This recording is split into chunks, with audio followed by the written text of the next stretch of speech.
మోహన్ రెడ్డి, అలాగే మెంబర్స్ గా వైశెట్టి కిషోర్, కిరణ్, ఆనంద్ గారు, మంజునాథ్ నిమజ్జనానికి సిద్ధమవుతున్నారు. మనకు సిద్ధి వినాయక బుద్ధి వికాసక సిద్ధి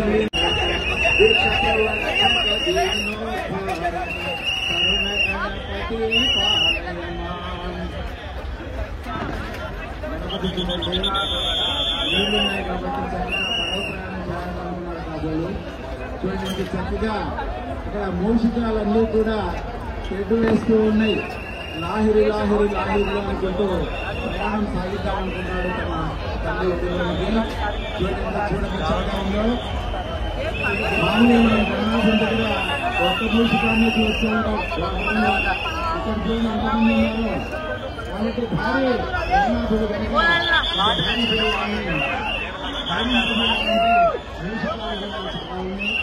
చక్కగా చూడండి.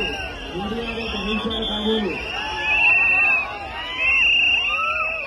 ఇక్కడ ఉండేటువంటి ఈ ఇబ్బందులు గమనించి పడవ ప్రయాణం చేస్తే చాలా బాగుంటుంది అనుకున్నటువంటి కాబోలు చక్కనైనటువంటి పడవ రూపంలో తిలకించండి. చక్కగా పడవలో ప్రయాణం చేయడానికి మన ఈ కేసీ పడవలోకి గంగామాత ఒడిలోనికి చంద్రమాత ఒడిలోనికి చేరుతూ ఉన్నాడు.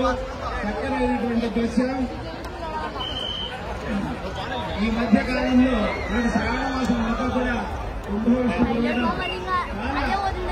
ప్రాజెక్టులన్నీ కూడా నిండిపోవడం, రోడ్లన్నీ కూడా జలమయం కావడంతో మామూలు వాహనంలో వస్తే చేరుకోలేనటువంటి ఉద్దేశంతో చూడండి చక్కగా పడవలు వేసుకుని వచ్చారు. ఈ మధ్య కాలంలో మనం చూసే ఉంటాం. గుంటలు పడ్డేటువంటి రోడ్లు ఉండటం వల్ల సాధారణమైన వాహనాలు కాకపోవడంతో పడవలు వస్తున్నారు. వాటిని నియంత్రించడానికి పోలీసులు ఉన్నారట.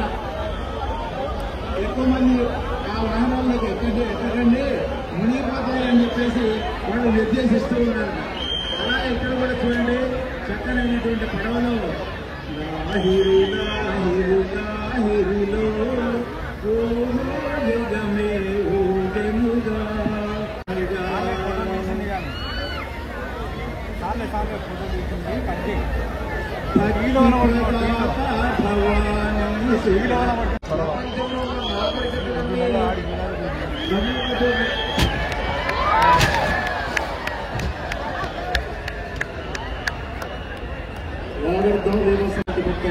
జగతా పితరో ఉండే పార్వతీ పరమేశ్వరరావు ఇక్కడ విశేషి గత 40 సంవత్సరాల నుండి వినాయక మహోత్సవ కార్యక్రమం